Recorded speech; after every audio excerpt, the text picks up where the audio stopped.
Hi, welcome back. This is Revi.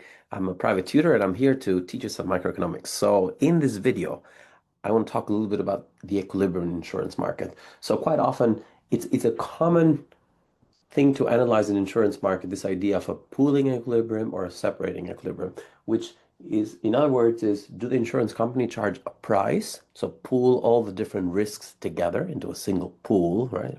Or a single category, or do they separate them and therefore they charge different prices to different individuals? But before we even get to that discussion, one needs to understand what does it mean to be in an equilibrium in insurance market.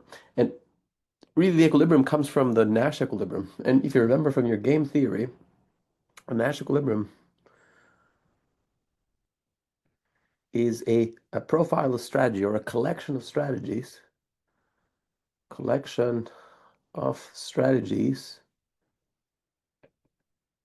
one for each player,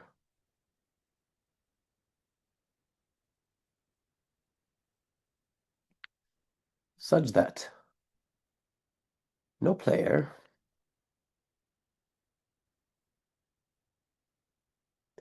has a strict incentive to unilaterally, which is another word for one-sidedly or holding all other people's strategies as constant, deviate, which is another way of saying change one strategy.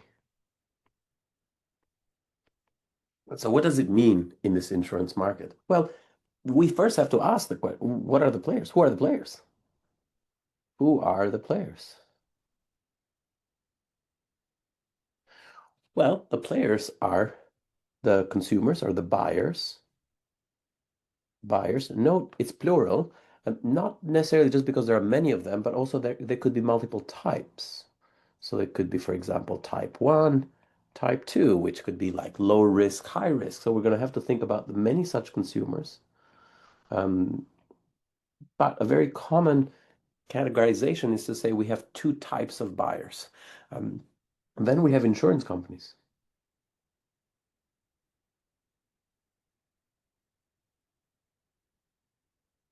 So here, they are the players. Okay, well, we're looking for a collection of strategies, one for each player. So the next question is to realize, like, what are the strategies that they have, right? What do they do?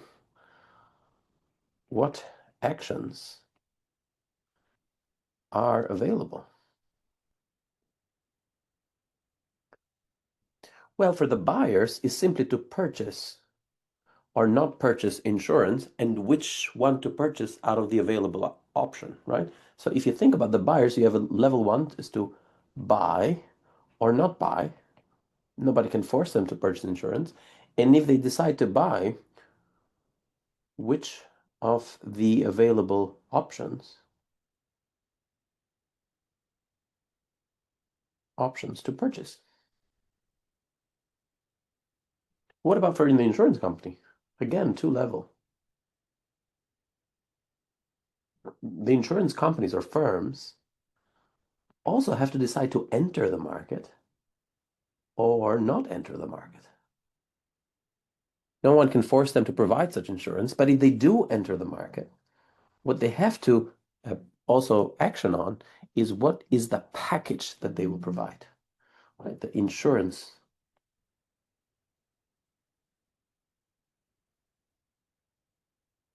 And if I go back to an earlier video, I showed you this idea of zero profit condition. I'm going to take that same graph of that zero profit condition. And I want to give you a sense of this idea of an equilibrium. So imagine that what we're going to do is I'm going to leave those green areas and red areas kind of untouched. Okay. To make the graph a little bit less busy. Okay. And this is your initial position. Now imagine that we have a single type of buyer. So many, but similar or identical buyers. So let's make some assumption.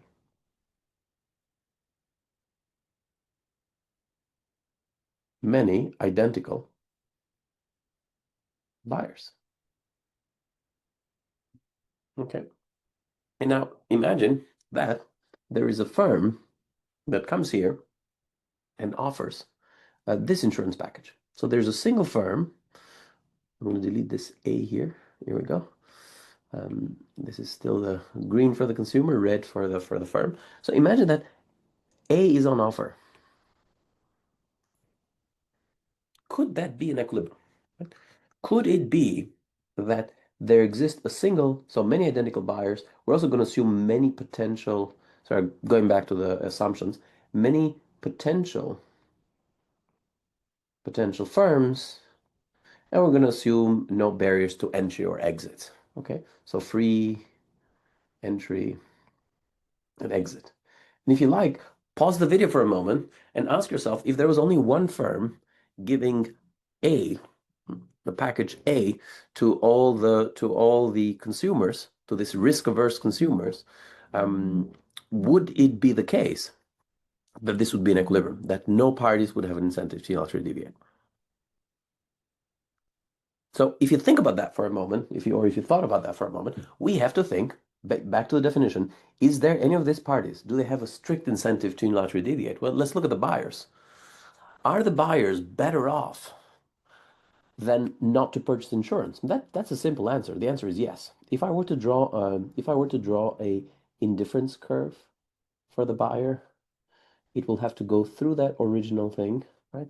I also know, must maybe a bit more careful here, I also know that the indifference curve, regardless of the utility function, will have the same slope as the actuarially fair line. So I try to draw a slope here on the 45-degree line that's the same as my red line, and then I can try, and here we go.